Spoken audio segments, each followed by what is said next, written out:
Thank you. I'm Stephanie, and welcome to Site Speak. Thank you for having me. Of Very course. excited to be here. How's your day been so far today? It's been very busy. Yeah. But productive. Good. But a Busy and typical day productive, then, that's right, good. for you? Yes. Are you a Panthers fan by any chance? You know what? I am a fan of anything that has to do with Miami and Florida. So yes. So do you have a hangover from like hockey being over right now? Because I know that I do. You know what? I can't. And I'm not that big of a fan. I have to be Fair. honest with you. I'm more of a baseball, basketball, football guy. Okay. But I do like it, and I did celebrate. But I'm not as big of a fan. You love baseball. You still love the Marlins? Yes, I have to represent for the Marlins. I know that they've been struggling, but I'm hoping that they'll turn over the corner. you know? Yeah. And why do you love baseball so much? I grew up in Dominican Republic, and that's all we do. I played baseball myself, played all through high school, college, and I also played some professional baseball. So it's in my wow. blood.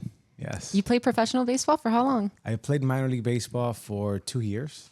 Oh, wow. That's Yeah. so cool. Yeah, What thank position you. did you play?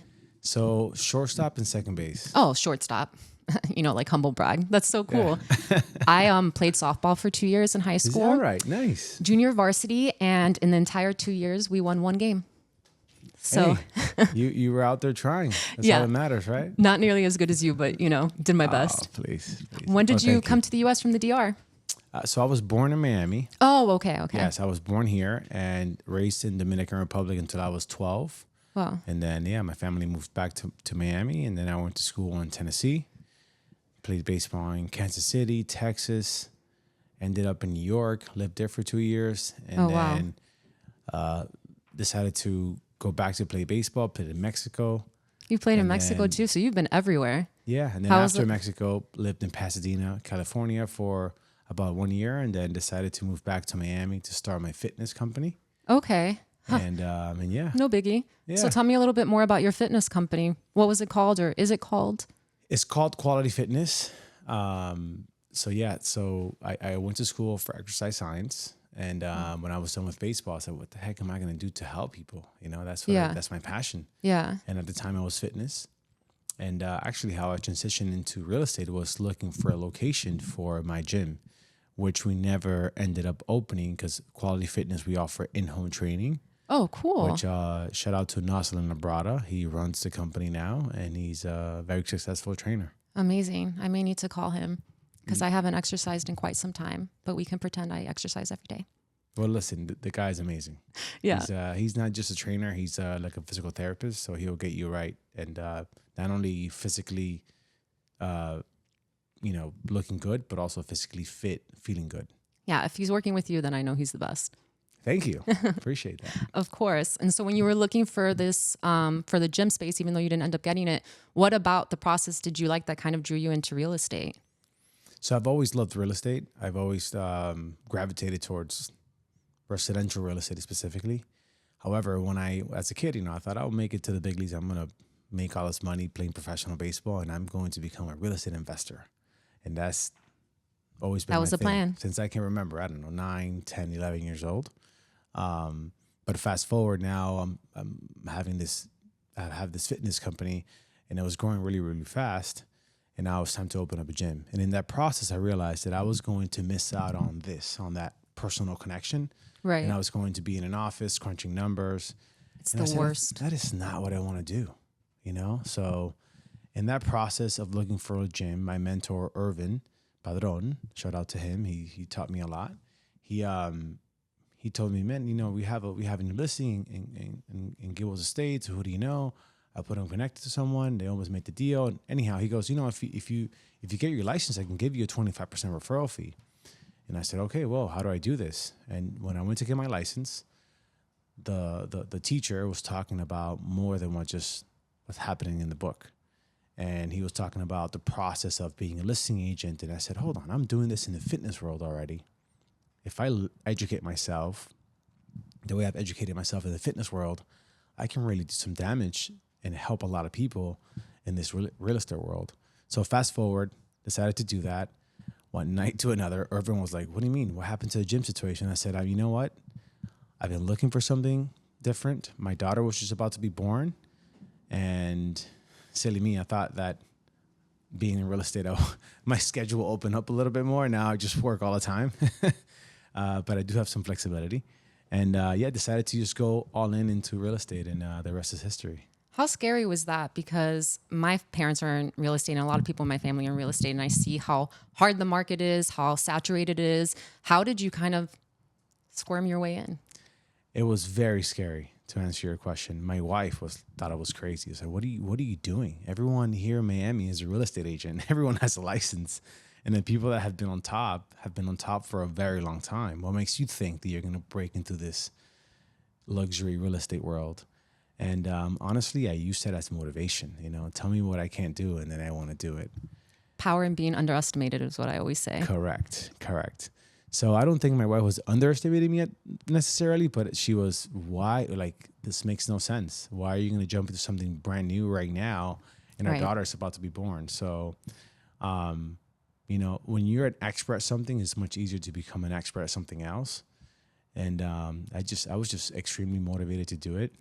And, I saw some people that were doing it really, really well. And I said, if they're doing it, why can I do it? And, so it's all about the hustle, right? Yes. Hustle, consistency, and understanding that, it's a numbers game. So if you're doing things the right way and you're focused on your process on a daily basis, it's inevitable that you're going to see success eventually. Right. And so what is your process on a daily basis? What does your day look like? I can only imagine the craziness. Yeah. So I know, Jay that works with me. So he sees a lot of that when he comes to me and is videoing me. But my day starts the night before, reviewing my schedule for the day, for the next day.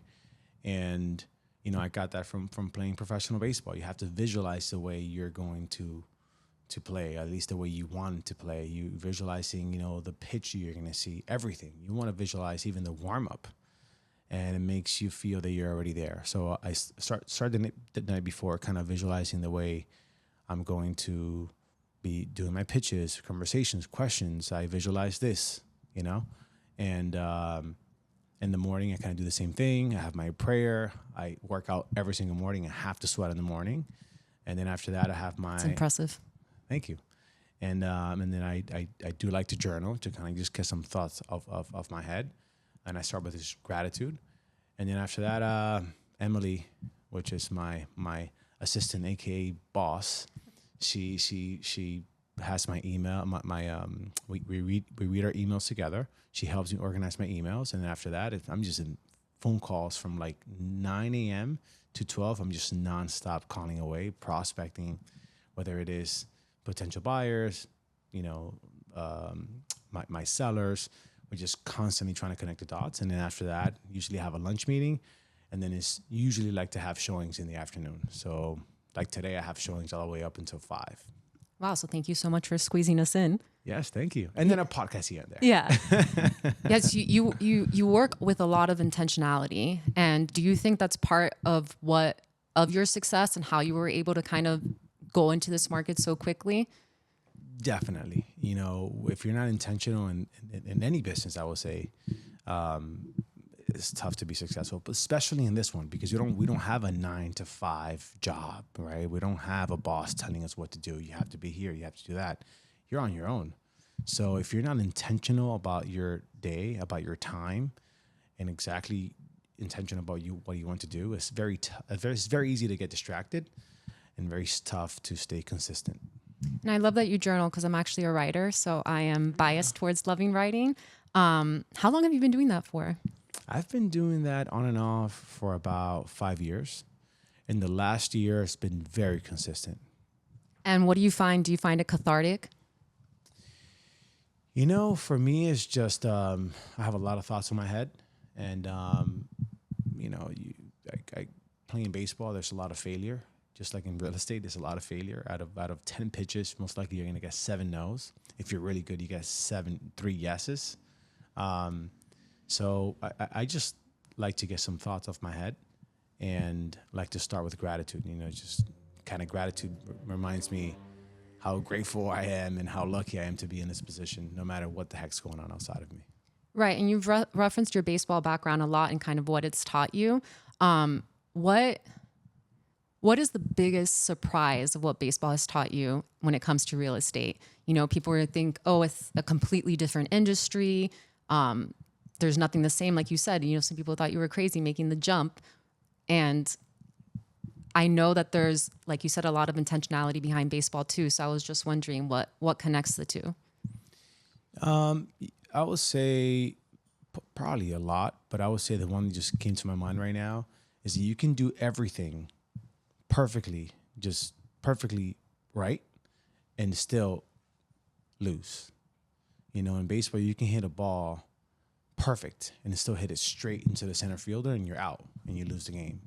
So the same thing in real estate. You know, you can go and pitch someone and have a better pitch, and then they go with someone else, or the same thing with a buyer.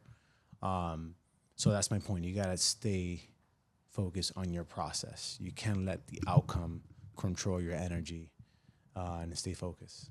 I love that because I think a lot of people, whether it's in real estate or whatever career they do, it's that hesitancy to fail because nobody wants to fail. You know, like I'm a writer and for so long I was thinking, oh my gosh, what if everybody hates my book? So I didn't start my book and someone told me you can't edit a blank page. And that just like really stuck with me because I'm so right. It was so right. You just kind of have to push past the fear and realize no human's perfect. No one has ever done it right the first time.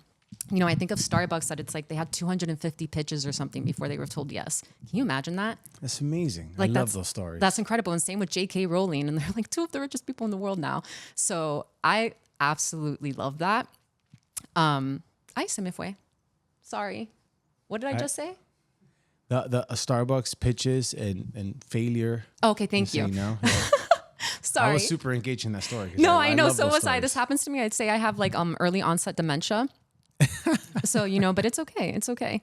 So like I was saying, I know that that's something that I struggled with a lot and I'm a crier. So, you know, I cry a lot when I fail. And now only kind of now in my mid 30s, I've realized how important failure is to success. What would you say kind of advice to someone who is either scared to fail or is experiencing their first failure? You know, what would you say to them? I would say that failure is probably the best teacher. My biggest lessons in life came from failing. So now I kind of, in a weird way, I'm looking for that failure because I just want to get it out of the way because I know after that comes a lot of progress and growth. So don't get me wrong, that fear is still there and I don't want to fail. I don't want things to be perfect and, you know, I want you to like me and so on, but I am not attached to the outcome. You know, I have no control over that. I only have control over my actions and what I want to, what I'm doing right now, what I'm saying right now. How you react to it, even though I want you to react a certain way, I have no control over that. So just again, I go back to my process. You know, going back to your actions. You know, focusing on controlling what you have control over, which is your thoughts, your actions, and understand that failure is just a teacher. You know. If now the only way you do fail is if you don't learn from that, you know, that's like, for me, it's a true failure, but there's something to learn in every situation. So if you're going about it that way, I would say to those people, if you're going about it that way, as a way, if I do this, and I fail and I don't, you know, achieve what I want to, I'm going to learn something in this process that is going to help me for the next time. So then you're not failing. And that's You're what learning. I sell to myself, at least. No, I think that's right. It's the greatest teacher. That's a perfect way to put it. Can you remember kind of one of those examples you were saying that you did learn a lot through a failure? Geez. In baseball, there's a lot. In real estate, there's a lot. And yeah, I remember my first time I went and pitched for me at that time, it was huge. It's great because right now our average sales is anywhere from $6 to $8 million. The first time I went to pitch a $6 million home, I was sweating. I was very nervous. And to be quite honest, the client noticed that, you know, that I was super nervous. I didn't get it right away, and I learned so much from that. You know, last time, by the next time I practiced, I was looking at myself in the mirror. I kind of understood now what objections I was going to be able to handle, or I was going to have to handle. So I was just much better prepared for the next pitch. You've mentioned a lot like looking in the mirror or visualizing, and I'm a huge visualizer as well. I actually went through a failure of my own. I used to be a lawyer before I quit, and now I do this. You're so interesting. Yeah, Thank you. that's Yeah, amazing. Yeah, I work at a bookstore. I do a podcast, and I'm a former lawyer. That is amazing. All Thank right. you. But one time when I was at trial, when I was a criminal defense lawyer, I fainted while cross-examining an FBI agent. Wow. So that, as a lawyer, felt like the biggest failure in the world, right? Like I literally fainted. They had to take the jury out of the courtroom, and I was like, "Oh my god, this was like the one job I had." But what I did is I got back up. I noticed when the jury saw me continuing to work, I saw it in their eyes that they respected me for that. And at the end of the day, we actually ended up getting the biggest win whatsoever. The government ended up dropping the charges against our client, which like never happens. So I would always say that as a mentor to other people. It's like that was literally a worst case scenario for me personally, where we got the best case scenario for the client. And so after that, I have also done a lot of visualization because there's just something to actually acting it out or seeing it on a piece of paper or I don't know, it just makes such a huge difference. For people who kind of have difficulty doing that, visualizing, planning, getting ahead, it all seems too overwhelming to kind of start and one day be an angel, right? Where do you start? Thank you. Thank you. You asked me, where do I start? What would be your advice for someone of where they would start? Because you see all your successes and everything you've done, and you're like, oh my God, I'm nothing like this guy. There's no way I could ever be this guy. Like, where do I even start? And I would remember that baby lawyers felt that way too. I remember feeling that way too. So what is something you say, not necessarily advice, but like a literal plan? Would it be to, how you said, start with gratitude, your journals, your meditation? Is there anything else you'd recommend? Yeah, 100%. Start where you're at, right? Like, if you can only crawl right now and work towards walking. And if you could walk, then work towards jogging. And if you can jog, work towards sprinting, right? So it's tough to crawl and go straight to sprinting. It just doesn't work like that. So be grateful that you can crawl right now, right? Like that's when I get myself in this gratitude mindset, like the ideas just start flowing. When I get myself into like, oh man, I'm so far behind, then no ideas flow. At least no positive ideas. Nothing good comes out of that, at least in my experience. So I would say, start with believing in yourself and take it one step at a time. Keep it simple. Sometimes we want to, be so high that we can't even see it. But if you start step by step, it becomes a lot easier. And just focus on 1% every day. So just focus on the present. Can't look to the future and can't turn into salt and look at the past, right? That's right. That's the toughest. One of the toughest things to do is to stay in the present, right? Right. People say the thing is easy, but it takes practice to do that. Meditation, journaling. That's actually one of the things why I like to journal is because when you journal, at least for me, I write really slow. So I have to slow my thoughts down. And then it brings me back to the present. That's exactly it. I always say it's so hard to turn off my own mind. I believe like my own mind lives in 4D and 1D is when I'm writing. You can just focus it all and laser in and it's so cathartic. And maybe it's not necessarily that for everybody, but they have to find their journaling. They have to find their meditation. I think something I've really realized in my personal successes is you think it's just this easy formula of you go to school, you do X, Y, Z, but it has to be within every fiber of your being. Literally everything you do has to be intentional. And I think it's really hard for people to understand that. And it seems like that's something that you got really early on, which is amazing and super impressive. So when you did kind of start with that transition, where did you initially start working for in real estate? When did I start what? Who did you start working for originally in real estate? Yes. So with Angel and Brokers, Irvin Padron was the managing broker at Angel and Brokers, and I was so lucky actually.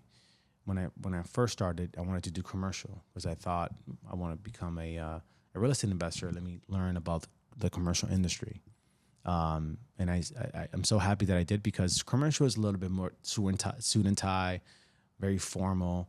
And Angel and Brokers is very high end from the beginning. So I learned a lot through that. And I still treat my residential business like if it's commercial. But I just, by mistake almost, by prospecting, I got a listing for $2 million. It was actually 2.7. And for me, it was a huge deal. How did that happen? Well, I was talking to a developer and I was pitching to him, hey, listen, and this is what I'm doing now. But I wasn't talking about myself. I was talking about Angel Brokers. These guys do things the right way. You should come meet them. And I brought them into the office. Irvin helped me get the listing, and then I took over it. And in that process, I learned that the residential world is very emotional, which is what most people don't like. And that's what I loved. I guess through personal training, you get very personal. Right. And I love the residential side of it because you're helping someone. It's not just an investment. You're helping someone really find their home, where they're going to live, where they're going to raise their family, and understanding where they're going to be commuting to, what schools the kid's going to go to. To me, that was more interesting than finding talking about the numbers, perhaps. 100%. So that's when I decided to change and go strictly residential. I love that because my favorite part about being an attorney was definitely not being behind the computer screen. It was the mentoring and kind of paying it forward. And it sounds like you're really similar, which I love that. Yes. But when I know that you are a Compass now, so when did you make that transition? I made that transition about 6 years ago. Okay. And what led to the transition? Compass, at the time I was kind of in between of where I was going to go. Angel Nicolas was kind of closing shop, at least at that location. So I was kind of had to make a decision to go somewhere else. And Compass was very impressive with their technology and their culture. So that was a huge decision to why I even went over there. I actually met with Robert Refkin, and he's a very impressive guy. And when I heard why he even started Compass, I was sold. Tell me a little bit more about that. He started Compass to really help the agents. His mom was an agent, and he saw how much she struggled and how all these other companies really worked for themselves and sold leads to the agents, and he wanted to change that up, and he has done that. Amazing. And I know that you had your own group within the Compass Group, the Nicolas Group. So can you tell me a little bit more about that? Yeah, the Nicolas Group, we're a team of 13 agents. We pride ourselves on being market specialists. That's why I even started this group. So if you're working with me, if you want to buy in Doral, you're going to work with the market specialist in Doral. If you want to work in Sunny Isles, Miami Beach, there's a specialist in each section. So yeah, I couldn't do it all, and I saw, big agents when I was starting that they were just overwhelmed, and their quality of their service were just dropping, and I said, wow, I don't want to be like that. I want to make sure that as I grow, I maintain that high level quality of service. So that's that. Little by little, I started just partnering up with the right agents in each sector that I wanted to grow, and yeah, so far we're doing really, really well. We've been ranked as high as number 2 in Miami. That's incredible. I mean, you've won a bunch of awards. How much? Just list them out. Have a little moment where you just brag about yourself. Oh man, I don't really like to talk about those things, but we've been right now I just got number 9 and Latinos in the nation. That to me was awesome. We're at number 2 team in Miami, number 4 in Florida. I pride myself in the fact that we've set a lot of records in Coconut Grove, Coral Gables. We just did one in Davie for 25.5. So setting records pennies. is something that I enjoy doing. 25.5 mil. Yes. Wow. Yeah. I think I've only seen that in Monopoly money. Yeah. But that's beautiful. Commission That's what on that. it feels like in Miami right now, right? It feels like Yeah. Monopoly money. It really does. The market's insane. So my husband and I actually bought a house in Pinecrest, January 2021. So right before the madness. And I am kind of curious in your take. It's been really interesting from the COVID influx, right? Of all these people from New York, the real estate market just jumping. I mean, my house doubled in price and we did nothing to it. Let's go. Yeah, I know, right? That's what everyone should be buying instead of renting. Exactly. You're losing money if you're renting. Yes. But I'm going to just ask a little bit for my selfish reasons. What do you think of the Pinecrest market or just generally Coral Gables, Coconut Grove? What are you seeing now? Are we slowing down? Are we picking up? That's a tough question to answer because when you say slowing down compared to what? Compared to COVID, everything is going to look slow. I don't care what you do. COVID days, well, those are unicorn days. Properties, the average days on the market was like 7 days, So it's tough to compare that. But if you compare it to before COVID, we're killing it.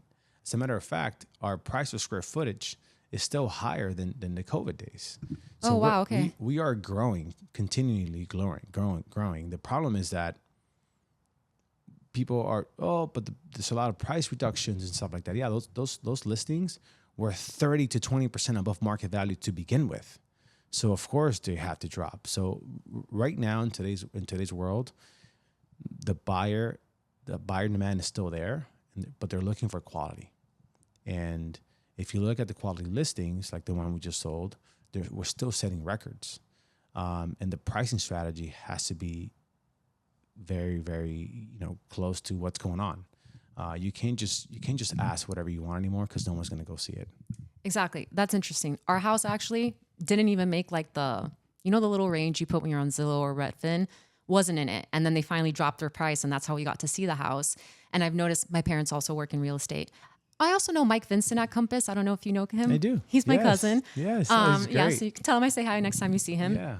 But sellers really do expect a lot. And you'll see that home that is just so overlisted. And if they just dropped it a little bit, they'd sell it like that.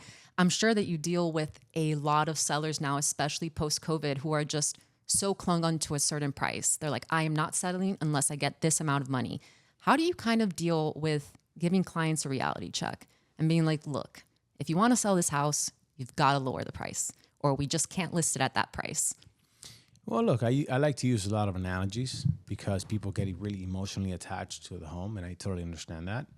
So I like to tell third-party stories so they can separate themselves from the situation and make rational decisions instead of emotional decisions.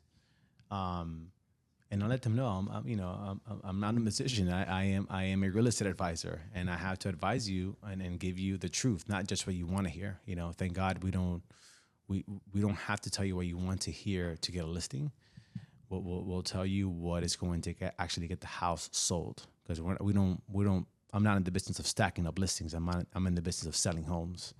So that's badass. I love that. Yeah, thank you. So yeah, we're not showers. We're here to sell homes, right? And we know what people are looking for.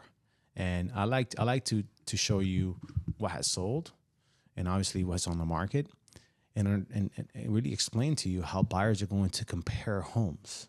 If similar homes are asking this and you want to ask this, then what do you think that buyer is going to react to your listing? So this, I like to just explain it to them and then have them make a decision. And sometimes I'll say, okay, look, we'll list at this price, but understand that, in our average sales, it usually takes this long to get offers and to go on the contract. And if we go past this, it's not because of lack of sales skills. It's not because of lack of marketing skills. It's because people are just not reacting well to your price point. And how frustrating is it to deal with that stubbornness? It's not easy. It's never easy. And sometimes I've learned to say, look, right now it seems like we cannot help you, because, just like in anything, sometimes, those situations, those clients take a lot of your energy, and then it hurts you in your other deals. So I'm very picky with who I'm dancing with these days, because I'm not like, I would like to say that like most agents, we put a lot of energy into our deals, and these days what sells homes is energy. It's not just nice email, nice picture, put it on social media and expect phone calls, even though that does happen. But in today's world, you really have to hustle. You really have to prospect a lot and get people into the doors. And if you are, selling something that is just not in the realm of the market value, then you're going to be wasting your time. How can you hustle? Because honestly, I low key want to be a real estate agent. If you're someone who just has like no connections, right? Or where do you start? Like, are there networking opportunities? Are there like events or conventions or anywhere that you can kind of start meeting the people in the space, and stuff like this, and kind of get your foot in the door? I feel like anyone can do it. It's just very tough to do it because it's not sexy. You know, what people see me do on social media is very sexy and attractive. I'm showing beautiful homes. I'm shaking hands. I'm drinking coffee, whatever that may be. But they don't see the knocking on the doors and that person. Oh, what are you doing? Who are you? Why are you here? They don't see me cold calling. They don't see the no's. They don't see the, how the heck did you get my phone number? You know? So you cold call.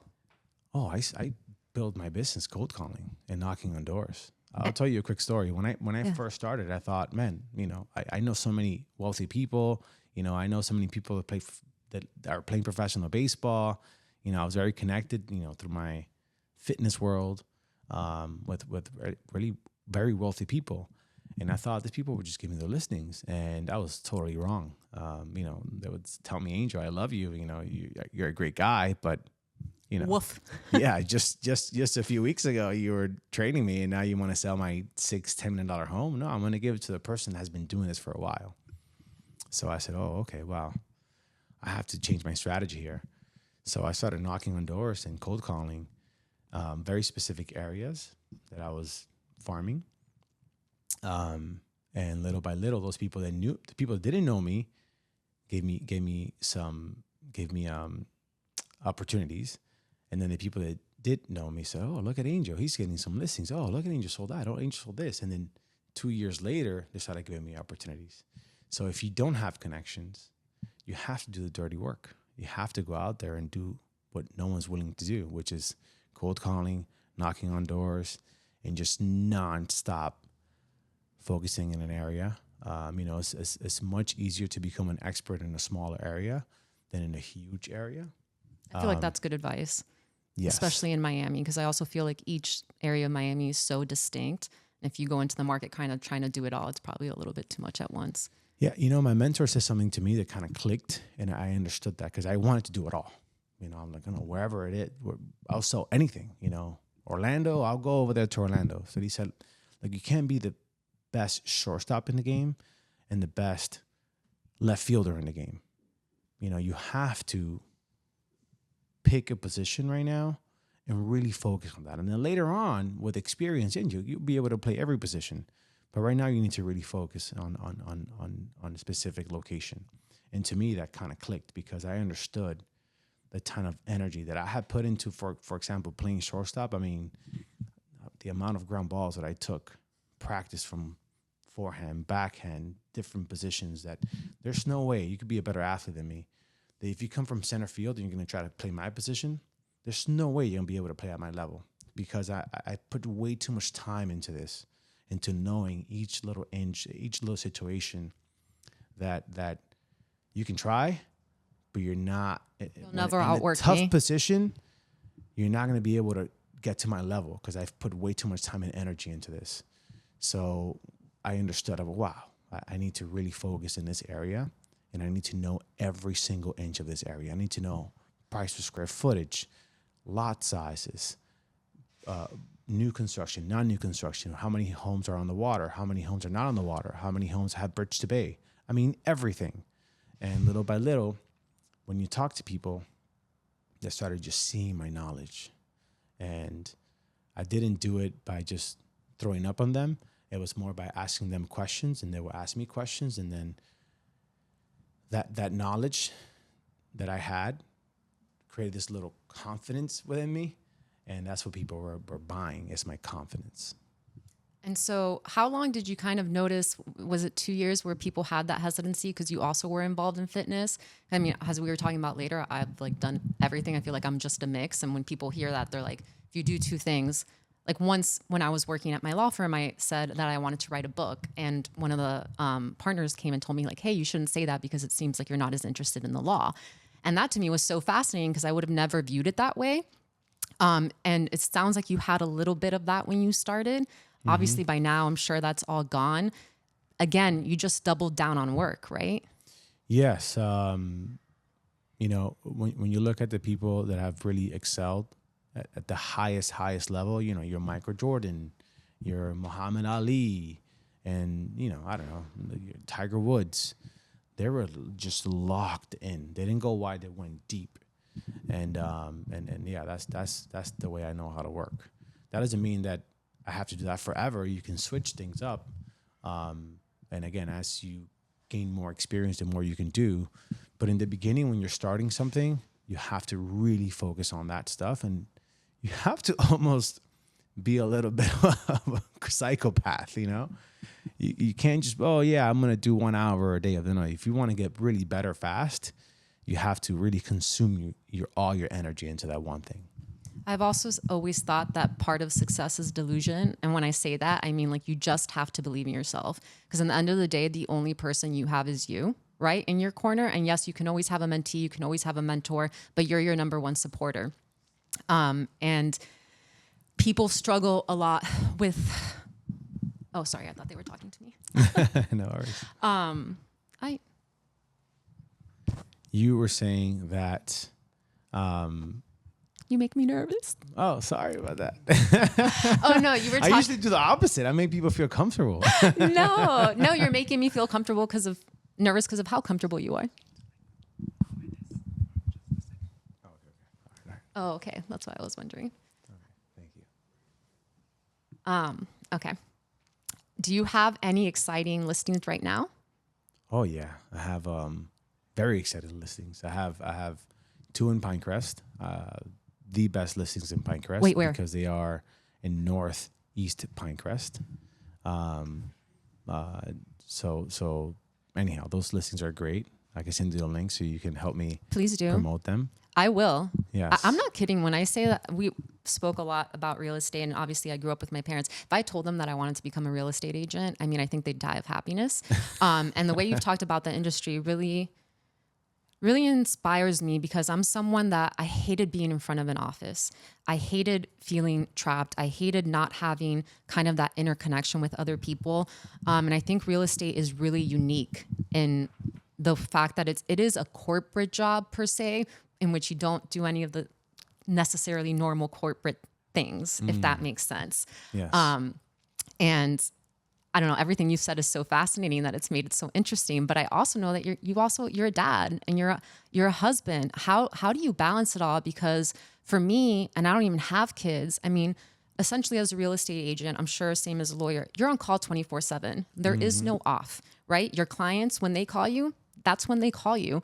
How do you do that with still being the husband that you want to be and the father that you want to be?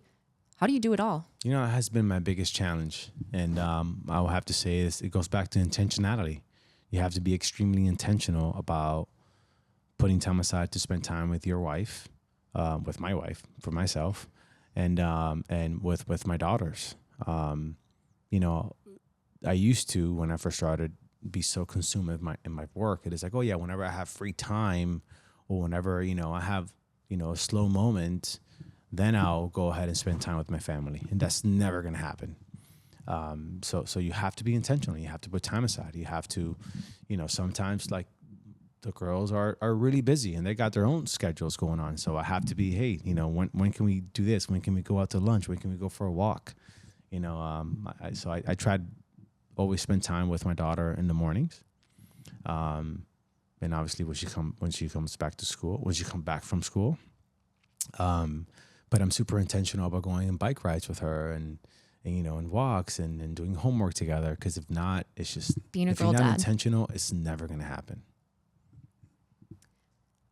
Have you ever had an instance in which you chose family over work and maybe lost a client or anything like that? Has something like that ever happened to you? Yes. You know, I guess it's all about priorities, right? Like, you know, if my daughter has a dance, for example, you know, and my schedule's to be there and an opportunity shows up for a $20 million sale, my daughter would tell me, Daddy, go sell that house, you know? So they understand what I do. Right. And they're flexible with me. But at the same time, I have my priorities, right? So barely there's a situation that, you know, I have something scheduled with my family and there's a situation that I have to drop that. Because especially now, because I have a team. But earlier on, yes. Earlier on, I'm like, oh yeah, we have dinner tonight at 7 p.m. And then someone else calls me and I need to do a CMA for this and I need to do a CMA for that. And now we're, you know, an hour late and we might have to cancel and eat at home. So that happened a lot early on in my career. But now I have to say I have a great team behind me, which frees me up to do more family stuff, and I can delegate certain things. Delegation is key. Yes. Do you have, I want to hear like one of like your favorite stories of being a real estate agent. Like when you're talking to people and it was kind of just one of your more rewarding moments. Do you have like, does something come to mind? Oh, there's so many beautiful stories that I have, that people, are so grateful for the job that I've done, to finding their home, or, maximizing the value of their home. The best is when you maximize the value of their home and then you're able to find them another home, which happens a lot in our world, right? Our sellers become buyers. Man, if you see the letters and the text messages that I've received from people, you can tell they really mean it. It's beautiful. And it kind of reminds you of like, oh, this is really why I do this. Obviously the checks are going to come. But it reminds you, for me, it motivates me whenever I get those no's or failures come in. These other moments remind me of like why I want to keep doing this. It is. It's incredibly emotional to buy a house. I remember when we did it, it was the scariest, also the most thrilling thing. I remember having to fight over the little details that maybe didn't seem like a lot to somebody, but when it's your forever home, it seems like everything, right? Mm-hmm. It's so important. And I can only imagine how rewarding that is. Oh, yes. But thank you so much for being with us today. Is there anywhere that our listeners can find you? Sure. I'm very active on social media, on Instagram at Angel_Nicolas. And they can also email me for any questions they may have, angel@thenicolasgroup.com. And they can also contact you so you can put them in contact with me. Oh, you got it. I'm going to be starting to give you some referrals. You know it. Love it. I'm going to start cold texting all my lawyers, all my lawyer friends. There you go. You see, you can be a real estate agent already. You can just be the Don't tempt me with a good time. But thank you so much again. It was great having you. Thank you.